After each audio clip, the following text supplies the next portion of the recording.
Good morning, St. Augustine. Your access to the voices of top local newsmakers starts now. Here's your host, Liz Ryan. Thanks for tuning in. It's nice to have you along this morning. I have some luminaries with me today. Someone who I've spoken to many times on the phone, but I've never had the pleasure of meeting before. Mr. Gregory White, good morning. Good morning. Good morning. Now, I know you have several titles, so I'm gonna let you tell everyone your titles. Okay, sounds great. I am the founder of West Augustine Historical CDC, which is a local nonprofit, a 501c3 that's located in St. Augustine, Florida. Mission statement is very simple.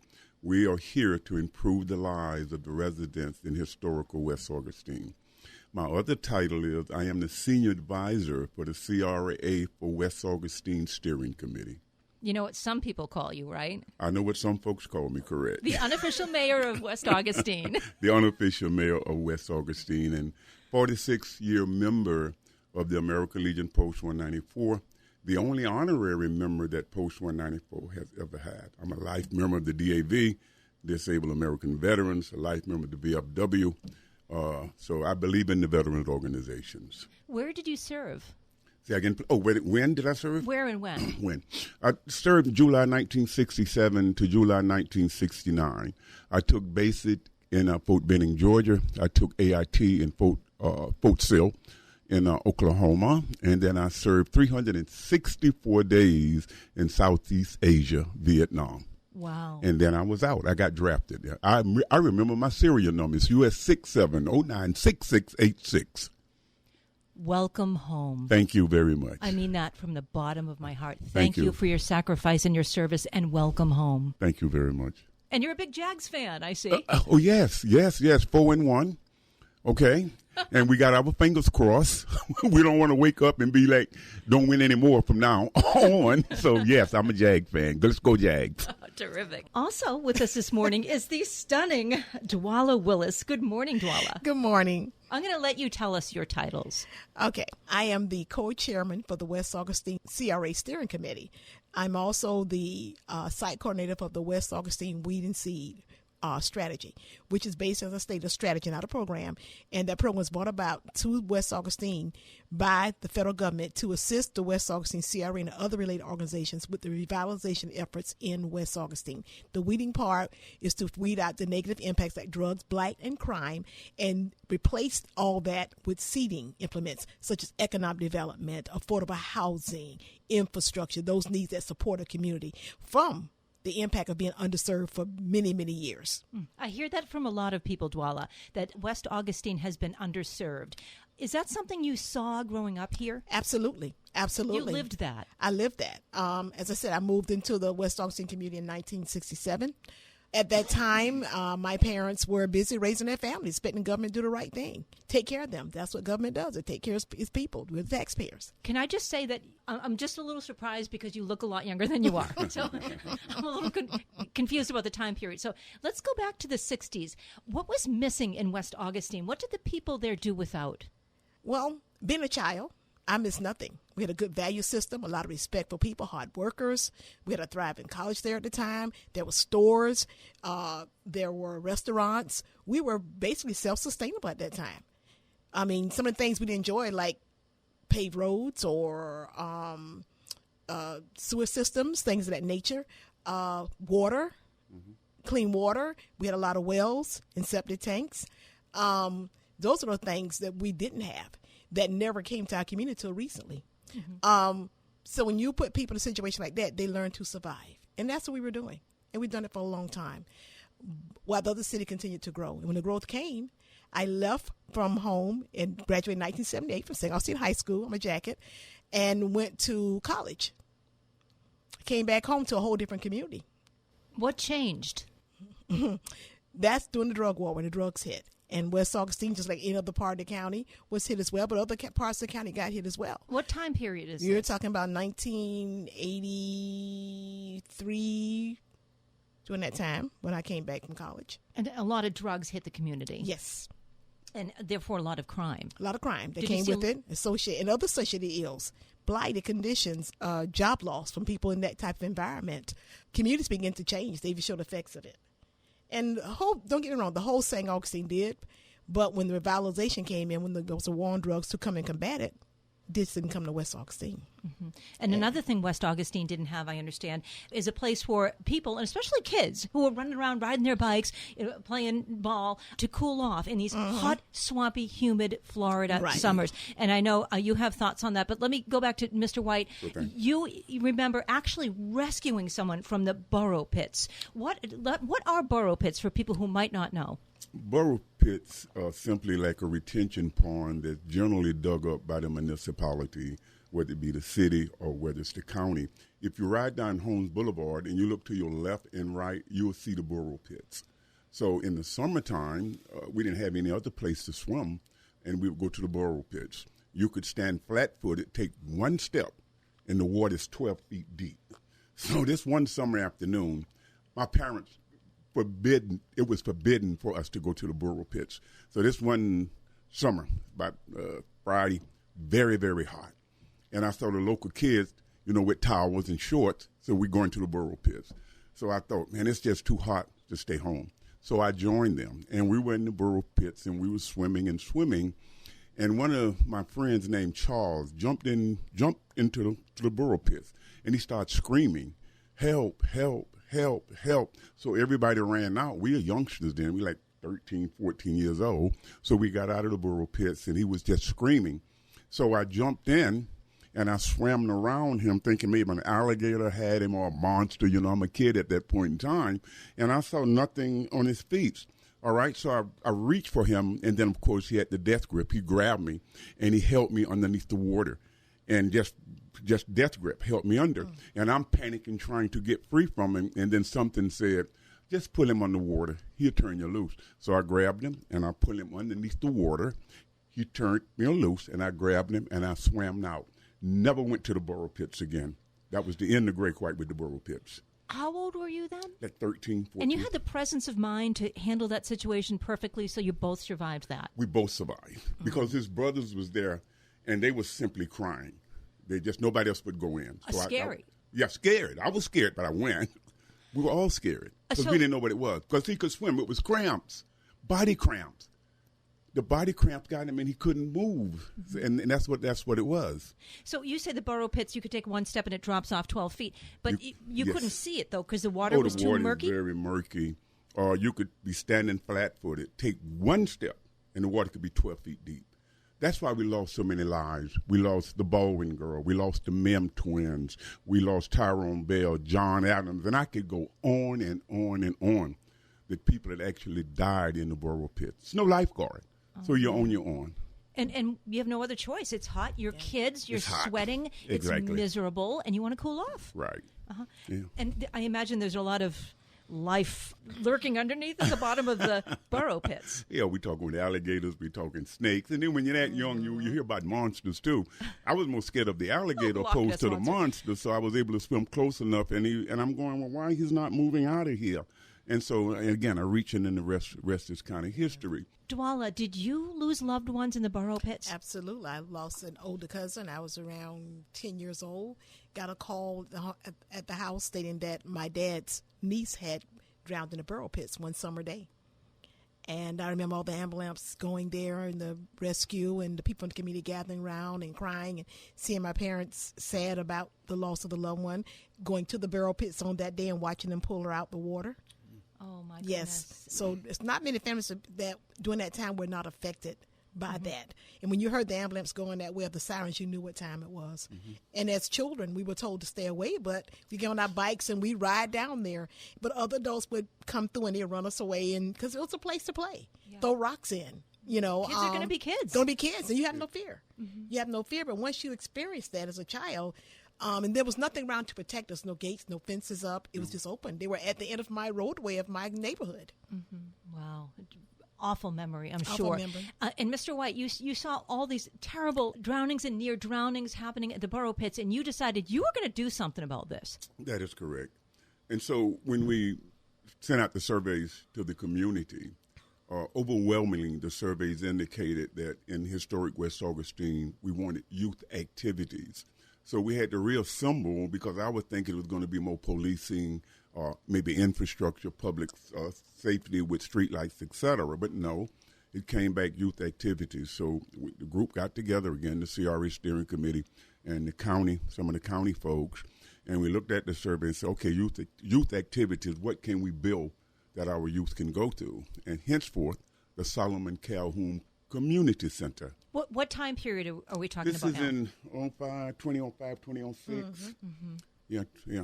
So you said we need a place for the kids to cool off. Right. We need a place for the kids to go. Exactly. Something constructive for them to do. And safe. And safe and keep them out of trouble. Safe. Exactly. So we built that. And then the borough pits come up. How many kids we've lost? So we said, okay, a swimming pool. We need a public swimming pool with lifeguards, all right, and teach the kids how to swim. And so we lobbied for an extended period of time for the swimming pool, and we were able to get that as well. So we've taught hundreds of kids since then to swim. And the Solomon Calhoun Center was officially opened in, I think it was 2008, did you say? Yes. And Dwala, how do you think that benefits the community? Oh, it benefits the community tremendously. Not only for the safety and the water safety, especially with so many borough pits and more being built and transferred every day, not just in our community, but around the county as well. But also gave a safe structured place, not only our youth, but our seniors. To come in and have constructive activities. The West Augustine CRA Steering Committee oversees the activities in there. We make sure that there are quality events that are held there. It's a place we can mobilize to disseminate information, to empower the residents, to get them engaged in the efforts that are going on to improve the community. We have a magnificent gym in there. We can do sports, have the kids. We do things called street lights, where the middle school kids down the elementary school can come there and hang out on Friday nights after the street lights go off to 11 o'clock, and they're structured with staff in there, caring adults in there during that time to make sure they can engage and learn to get along and learn to support each other.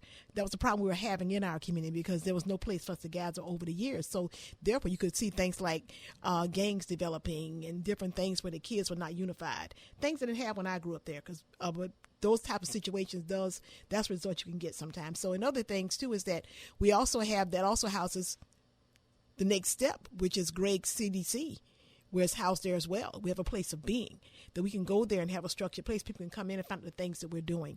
We also have our community meetings there. Our CRA meets there every second Monday of the month as well. The CDC office is there. We have other community meetings such as the National NAACP that's just now been revised. We do a lot of events there as far as Toys for Tots. We do dance programs. We do senior programs. It's just a wholesome place. There's a library in there, a computer room. So summer camp is one of the biggest things, I think, if I'm going to speak on summer camp. And I'll just get a little clear about summer camp in West Augustine. We didn't have any over the years. Didn't even think about that at the time. During the summers, we played outside. But during the time, that's what we did. But as the years grew, when those things changed and opportunities came, that community center brought that there. But when it first was built for 15 years, we were not engaging. Less than 9% of our kids were engaging in summer camp there because we couldn't afford it. And I imagine a lot of the kids, maybe they came from a one-parent household, and that one parent had to go to work, and they were just kind of on their own during the day, and no structure, and just kind of aimless. And latchkey kids. Yes, a lot of kids can get into trouble that way. Right. And so we basically got with our local municipality, our commissioners, and said, we have to do something about it. We have to correct this. It's not just about the pool. That pool is important, but it still needs to be used by the residents in this community. Dwala, who was the Solomon Calhoun Center named after? It was named after Mr. Solomon Calhoun. He was an educator in the community. He was an all-star athlete in high school as well as in college. He was a caring mentor. He worked for the school system at one point in time. He was a local businessman. He was an entrepreneur in the community as well. He had a rich family history in the city of St. Augustine as well as West Augustine. He generally cared about kids. He was a truant officer at one point in time. He made sure you went to school every day. And he lived not far from where I initially grew up in the city before we moved in West Augustine. So I knew him personally as well as his family. But we want to pay homage to some of the foot soldiers in our community. The rooms inside the Calhoun Center, the pool was named after Mr. William Dupree. I think it's Greg can correct me if he's one of the first African-American lifeguards. At Butler Beach. At Butler Beach. You want to tell us more about that? Yes, William Dupree was an educator also, and we only had one place to swim in all of the Atlantic, and that's called Butler Beach. But we had lifeguards. Mr. William Dupree was one of the lifeguards. So to show honor to Mr. Dupree, we named the swimming pool at the Calhoun Center the William Dupree Swimming Pool. Also, we named the gymnasium after our math teacher, Mr. Donald Bailey, who I idolize. So the gymnasium is named after him. And the library at the Calhoun Center is named after a young lady named Miss Maud Mead. Heroes in our neighborhood. Absolutely. You're listening to Good Morning St. Augustine. I'm your host, Liz Ryan, chatting this morning with Dwala Willis and Mr. Gregory White, who is a legend here, especially in West Augustine. Tell me about First Fridays at the American Legion. First Friday was brought to us by one of our comrades named Ray Daniels, a show enough barbecue. I know Ray Daniels. And he comes every first Friday, and he has this barbecue, which is the tenderest barbecue in all of the state, not just St. Augustine, okay? But in addition to that, we have the old R&B. We have the Temptations. We have Gladys Knight. We have all of these old singers. We have a DJ that's taking us back in time to the music in the 60s, the 70s, as well as the 80s. So it's just a good vibe. And in addition to that, we have a spade tournament. Those folks that think they could play spades, come out on the first Friday. Let's see what you got.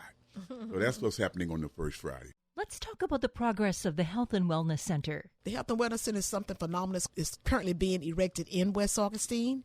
At a point in time, we decided to do the Health and Wellness Center. As I spoke of previously, we did not have fresh water and sewer in our community for years. Mm-hmm. You know, we were paying for services with the city. We were not benefiting from those fees that were being paid. Really, it was an idea with the steering committee as well as Greg White under his leadership with the West Augustine CRA to seek the infrastructure from the city and to find out why over the years we were paying for a service we're not getting. So as with anything, we went into battle about it because there was one. It wasn't given to us freely. We had to stay present. We had to stay vigilant in our efforts, and we had to stay at the table. Yes, on the Health and Wellness Center, if I may. The Health and Wellness Center came and it was birthed in this manner. We looked at medical stats, and it was found out that these are real stats. The infant mortality rate in historic West Augustine is 4 times greater than any other ethnic group in all of St. Johns County. St. Johns County was rated 11 consecutive years as the healthiest county in the entire state. But you have this segment called historic West Augustine that was not so healthy. Infant mortality rate, like I said, 4 times greater. More HIV, cancer, diabetes, all of the ills that destroy the body is located in that area. So that's the problem. So now we need a solution.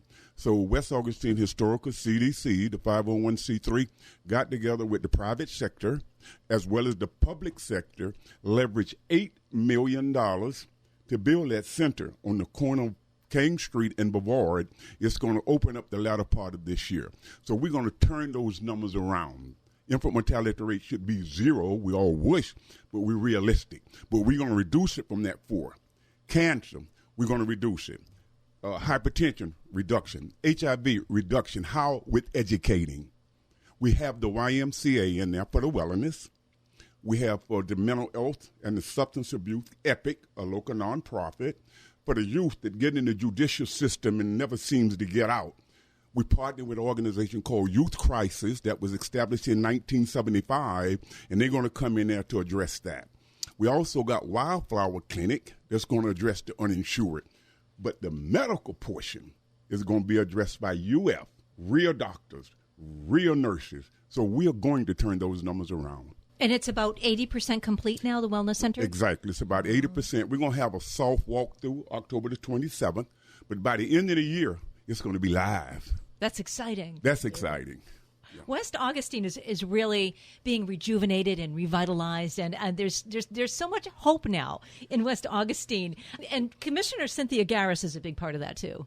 Yes, I would say yes. That's a classmate of the Wallers. So who could talk more about Commissioner Cynthia Garris than a classmate? Oh, you went to school together? Yes, we did, for a good portion of her primary education. Yes, we did. I know. Class of 1978. She, along with other commissioners, are very passionate about revitalizing West Augustine. Absolutely, absolutely. And it takes a village. I will say it takes a village. I've been at the table since 2006 when I came in to start helping out in this effort.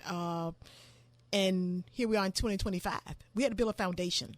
Mm-hmm. We did not know those were the pieces critical. You got to have infrastructure. You can't put a building down or septic. Things we had to learn and educate ourselves about and go back to our constituencies and to the municipalities and say, listen, this is what we need. This is what we want. To move our community to the next level, we were losing residents. I mean, I came back home after college and the military for a career. I think in my community, most kids were leaving the community.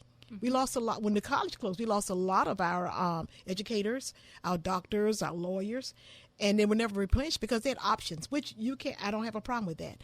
But we need to take care of home. You need to take care of all the people in this county, not just a certain sector. When the growth came, we kind of been that little child over here that people just stated that, oh, they're good. We were not good. Thankfully, Greg, like he said, we did water studies. We did different things to show what the needs were. One of those was health and wellness. You're no good if you're not healthy. So thankful for that clinic coming. When the college left, it left a void in the community, which is getting filled with a wonderful thing. Yes. Yes, it's called a State Black History Museum that's going to be located in historic West Augustine, which was established in 1889.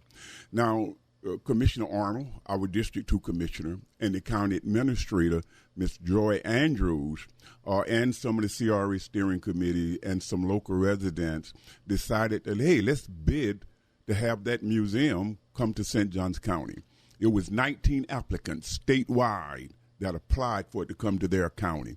We got down to the final 5, then we got down to the final 3, and then they invited us to Tallahassee to do a presentation to the 9 task force members, okay? Edenville was in the mix, Opelika, and St. John's. Edenville brought one person to that delegation in the state. Opelika brought 2. St. Johns County brought over 100. Wow. But it gets better. On the way to Tallahassee. But wait, there's more. Yeah, much more. On the way to Tallahassee, we met at Mount Moriah Christian Men Ministry Church at 4:30 that morning to depart at 5 o'clock on a chartered bus. 54 folks on the bus. The oldest one was 94-year-old Ms. Mildred Williams, average age probably 70 plus. We're on the interstate, okay, and I'm sitting behind the driver. And his lights began to flash red, clink, clink, clink, clink, clink, clink. And I could see this puzzled look on this young guy, this young driver. I'm going, what the heck has happened? And the lights are just going like red, all the dashboard. And so he's looking, he move over, coming off the interstate, trying to get off the interstate. So finally he gets off the interstate, right? He opened the door and he walked to the back of the bus. And then he comes screaming, bus on fire, bus on fire, No. bus on fire, bus on fire, get off the bus on fire, bus on fire. So we all bailed, and it took the bus, now is engulfed by smoke. We have a Marine called Kenny Gann. He actually stayed on the bus with all the smoke, feeling each seat to make sure the seniors got off the bus. We all got off safely. So now we call Joy Andrews, Sheriff Hardwick. Sheriff Hardwick calls, Greg, where are you guys? I said, Sheriff, we're stuck on the interstate. You know, he talks fast.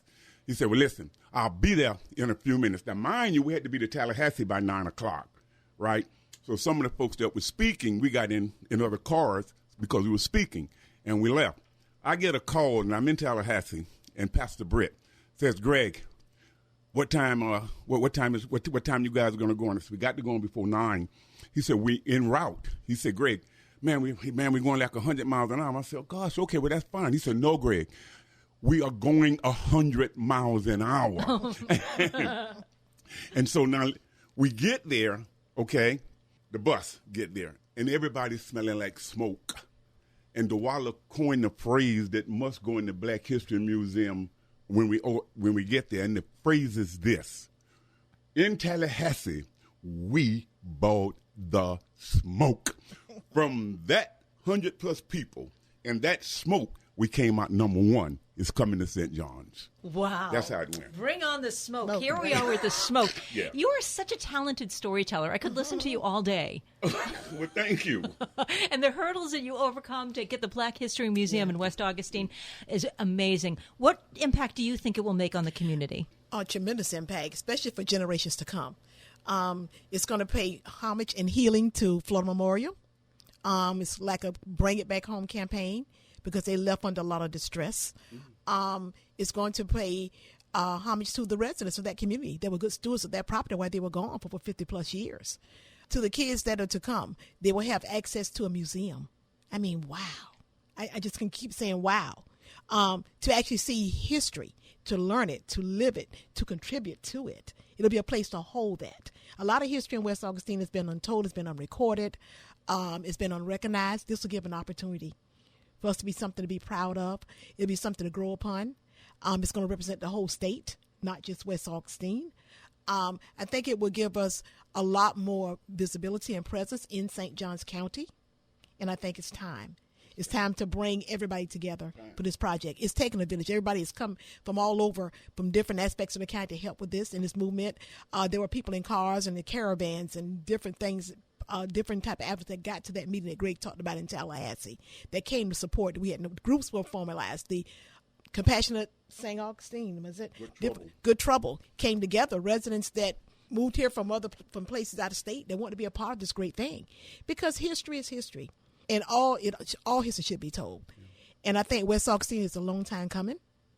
We were the birthplace of civil rights. We were very at the height of it during that time when Martin Luther King came here. I think it's homage to Martin Luther King as well. And a lot of people don't know that St. Augustine is the only place in Florida Martin Luther King was arrested. Exactly. Absolutely. He visited 7 cities in the entire state, but this is the only one. May I come back to the burning bus for a moment, Sure. please? Yeah.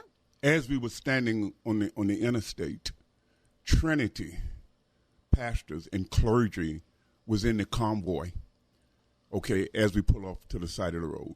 That clergy, with their collars on and their presence, brought a sense of calm where it was so chaotic. So to Trinity, downtown, okay, on King and Cordova, we appreciate you, and we love the way you took care of us at the burning bus. They really lowered the temperature, you They could did. say, in a tense situation. Yes, they did. If you, Liz, I'll show you a picture of the burning bus before we leave. And then you will probably look at the bus and say, how did everyone get off? Now, this is even greater. The sheriff said, listen, anybody that want to go back to St. Johns County because of all that has happened on this interstate, we'll take you back safely. No one turned around. Not one. Not even the 94-year-old. No, everybody said, I'm determined, we're on a mission, we're going to get there, and we're going to make this happen. Exactly. Excellent. What is the relationship between the Black History Museum that will be built and the Lincolnville Museum? That's a good question. Lincolnville Museum is, I would say, is a local museum. The Black History Museum is a state museum, okay? Lincolnville is great. I support Gail, I support Floyd, and we all do. Okay, but that's with the civil rights struggle and maybe just St. Johns County and a little broader. Here we're talking from Pensacola all the way to Key West, all of it. We have a Black History Museum Foundation, a 501c3 that was formed to go out and spread the word about the state Black History Museum Foundation. I indicated we had 3 left, Opelika, Edenville, and St. John's. Mr. Howard Harley is the chairman of the Black History Museum Foundation. He's in Miami tomorrow, okay, to talk about the Black History Museum Foundation. Commissioner Arnold is in Miami. Joy Andrews in Miami. Howard Harley will then go to Opelika and talk to the black residents in Opelika. He's going then to Edenville and says there's enough room for all of us. So let's unite and make it a state museum, okay? And will the Black History Museum be a stop on the Black Heritage Trail? I would say yes, by all means. The ultimate goal is this, Liz. As the trolley trains come through Lincolnville and hit in St. Augustine, okay, we want that trolley train to come right down King Street. We have MLK House where he actually visit. That iconic photo where he's holding his finger with the bullets through the window, that's in historic. That building is in historic West Augustine. That Jolly door that was there in the 1960s, that Jolly door that Martin Luther King actually put his hands on is in historic West Augustine. Zora Neale Hurston, which she stayed there, that building in historic West Augustine, and one of the greatest entrepreneurs in the world as far as I'm concerned, Mr. Frank Butler, an entrepreneur. Think of it like this. How can a black man buy 35 or 55 acres on the Atlantic Ocean where we couldn't even go swim? How could a black man do that in his era? Well, we had a gentleman named of last name of Upchurch. He actually bought the property, and he quick deeded to Mr. Frank Butler. Wow. That's how we got Butler Beach. That's how we got Butler State Park. Is that the same Upchurch Yes. family as Mayor Upchurch? Yes. Okay. Exactly. It was his grandfather. Mm-hmm. It was Mr. Upchurch. It was his grandfather, Tracy's grandfather. So we got so much rich history here. We got Fort Mose. The first black baby was born in Fort Mose. The first recorded wedding was Fort Mose. Before the underground went north, it came south to Fort Mose. I'm glad you brought that up. A lot of people don't know that the Underground Railroad first went south before it went north. Yes. Let me tell you about some students, if I may. Each year we have the Bloody Mose Battle, and we bring in the third and fifth graders, fourth and fifth graders, elementary, okay? So I had the pleasure of about 16 urban kids. Okay, they look maybe from Miami area or Orlando, urban. And so I'm taking them on this tour, right? And I said, I'm going to take you on the tour that the slave had to travel as they moved from South Carolina all the way to Florida. They had to walk. Wow. And they couldn't walk in the daytime because the slave catcher would catch them or they would get killed. So they had to travel at night as they maneuver. They had 2 stipulations to be free when they get here: join the Catholic religion and join the militia. So I'm talking to these urban kids. So I said, now I'm asking each one of y'all, how do you maneuver at night, because you can't do it in the day, and you go 5-day walk? Think about that, like a 5 or 7 day walk. How do you get this to St. Augustine at Fort Mose? And this young man stood up very bravely and says, very simple, you Google it. Oh, my goodness. You know what? This just wasn't enough time. These 30 minutes just flew by. I hope you'll be my guests again soon. Oh, yeah. This just wasn't enough time. I thank you so much, Dwala Willis and Mr. Gregory White, for being my guests today. And I want to stay in touch, and I want to see you again very soon. Okay. I want to follow the progress of the Health and Wellness Center and the Black History Museum. What do you think you'll do with the rest of your Sunday? I'm going to look at the NFL and root for the Jags. And how about you, Dwala? I'm going shopping. Shopping? Oh, I think I'll join that. No, shopping always makes my ears perk up. Mine too. Thank you so much for joining me today. It was an absolute pleasure. Oh, my pleasure. And remember, all of our programs can be downloaded as a podcast. Go to flaglerbroadcasting.com, click on podcast, and scroll down to Good Morning St. Augustine. Thank you for listening. Enjoy the rest of your Sunday in our beautiful, ancient, historic city.